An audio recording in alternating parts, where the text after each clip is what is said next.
BCF ad, boating, camping, fishing, came on TV. And the new jingle, it left me going, what do you mean BCF and guns? And first time I'm like, are they selling guns now? Is that what's going on? But then it looks like they're trying to make it seem like either their staff are experts and they're calling them guns, or you'll become an expert, therefore a gun from shopping there.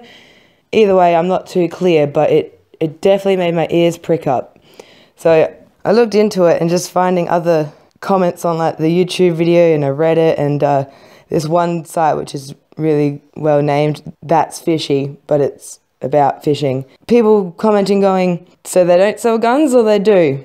Are they going to sell guns? Subliminal advertising much? It really made me feel quite good about my fellow Australian. It takes a bit to get past us. But that's, you know, one thing you can kind of like let slide, but really it has a whole new meaning when you find, well, on my Facebook, it came up in my feed, a SBS article from I think around like the 17th of November, titled How Australia's NRA-inspired gun lobby is trying to chip away at gun control laws.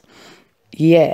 That article's then how I found the ad for Not Happy Dan in Victoria for their election. Obviously a play on Not Happy Jan from the Yellow Pages. And the gist of this is this election put Labor last, and their ad has a couple people talking about crime and power prices. But then to find that ad's sponsored just by pretty much a gun lobbyist really makes you question all of their motives. The sponsors of the Not Happy Dan campaign are the SIFA, Shooting Industry Foundation Australia. And that, you know what, I'll just let them tell you who they are. The Shooting Industry Foundation of Australia is funded by the 5 largest wholesalers of arms, apparel and accessories: Beretta Australia, OSA, Winchester, Naya and Ray Trade. Sifa's role is to represent the interests of business in defence, law enforcement and civilian markets, and we do that through advocacy, research. Whoa. All right, Laura, I'll stop you right there. You mentioned research and how you guys do research. Let's have a little look at what you've put out as your research. They made another video and they point out 86% of Australians think we have stricter gun laws than the USA. No shit, Sherlock. 86% of Australians are right? Don't know how that's research, but okay. The next one, 68% don't support tighter firearm laws, which I can see because they're already pretty good. I don't really think you need to make them that much tighter. So, and what does that then say? What, the other half of that equation, they do support tighter gun laws? Because that's still a fairly big percentage. Oh, here we go. They even say it themselves. 23% would vote against tighter laws. Yeah, I really wouldn't mind if that percentage was higher, because I really don't think the laws, we got them pretty good. I think they're down-packed. But, alright. 72% want expert consultation on firearm laws. Well, yeah, because you don't want Bill the plumber, who's never touched a gun in his life, to be like, alright, I'll write these laws. No shit. 62% do not support restricting current firearm choices. Yeah, okay. What are you trying to say? That then the other side of that wants more gun choices? You can't just give a bunch of pie charts with percentages and say, yeah, this is what Australians think. And 77% want law enforcement to focus on crimes, not license use.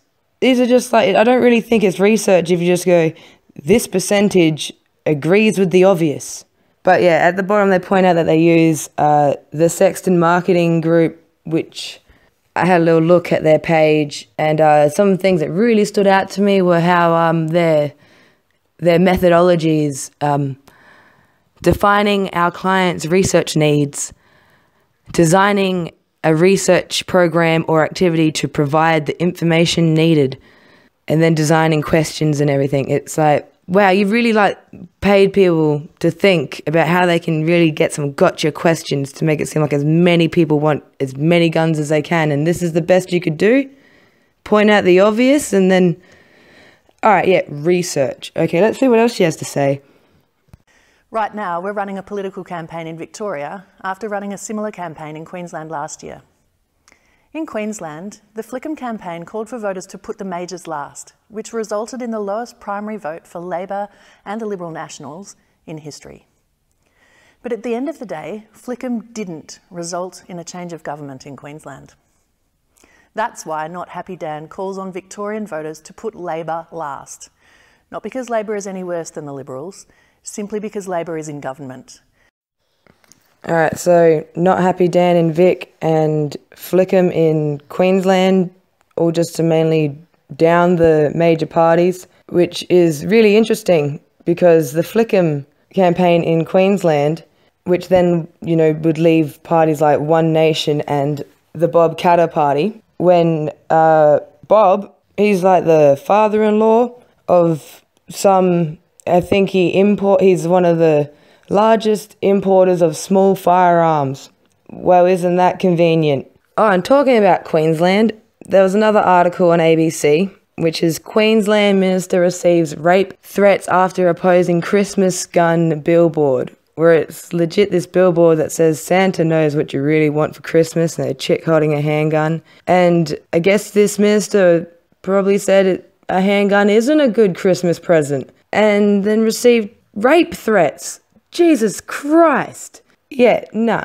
And I found this article after I thought I'd do some little outsourcing of looking into what's going on, and I called a great show. I'll have the links to their YouTube and Patreon in this video here, but the Michael Brooks Show, I gave them a call just to let them know that it's happening here too, but gun lobbyists are on a uphill battle here because A, we've got decent gun control laws here now already. B, we're not a bunch of idiots.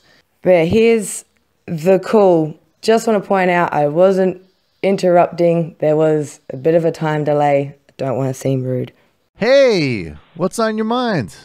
I was calling just because there's a situation happening in Australia, and I figure Americans would be the best to talk to about it. Where what's happening? Was it the what was it called here? The SIFA Shooting Industry Foundation Australia is like putting out some really concerning ads and like backing particular parties, and just what was it? It's like the answer for the overwhelming crime. And then you look into it and you see like that's a gun lobby company. Why are they? And I'm pretty sure that they're just. I've read a few articles. They're taking straight up notes from the what's yours? The NRA. The NRA. Yeah, exactly. What is this called? It's called the. Oh, we got it. We got it up here. They say Australia's NRA inspired. Yeah. Okay, I see. And they're funding the Conservative Party in Australia. Doesn't Australia have pretty tough gun laws? Yeah, it's like one of the first things it says here on to own a gun to go get the license is that personal protection. Not a valid reason. Like you can't have one in your house just because you're scared of something. You have to be a hunter or right. On a farm. Yeah, that makes sense. So, but they're trying to change that. I think it's brilliant because I personally feel like I've been saved by the fact that there's like they still get their guns, but it's in a floor safe. And by the time they got the bolt and the gun from separate areas, like I could have legged it and been fine. Yeah. If it was just there, then probably I would have been shot. So it's like everybody wins. They still get their guns, and I feel safe. Jesus Christ. All right, I'm going to look into this more because we're going to try to find out who's funding this and what the connections to the United States are. Because I'm sure you're probably right. I think a big lead is the Beretta. Beretta family. Yeah. Stuff was happening in Brazil too. I mean, I think we're trying to export this. All right, I'm sorry that you're getting more garbage from us. I apologize. The Shooting Industry Foundation of Australia. But we will cover this more. Thanks a million for the call. No, thank you. Have a lovely, lovely weekend. You too. Take care. Jesus Christ, we can't.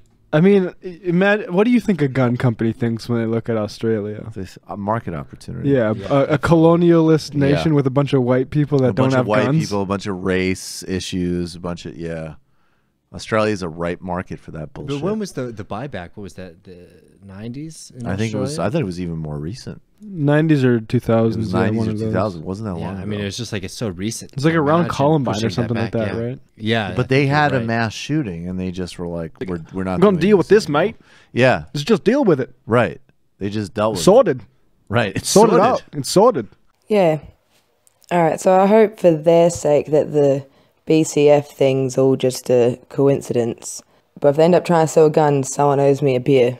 And Australia's attempt at the NRA, the SIFA, is pretty pathetic and ridiculous and must be delusional if they think Australians would fall for this shit. Like, come on. And, yeah. Like and subscribe and peace.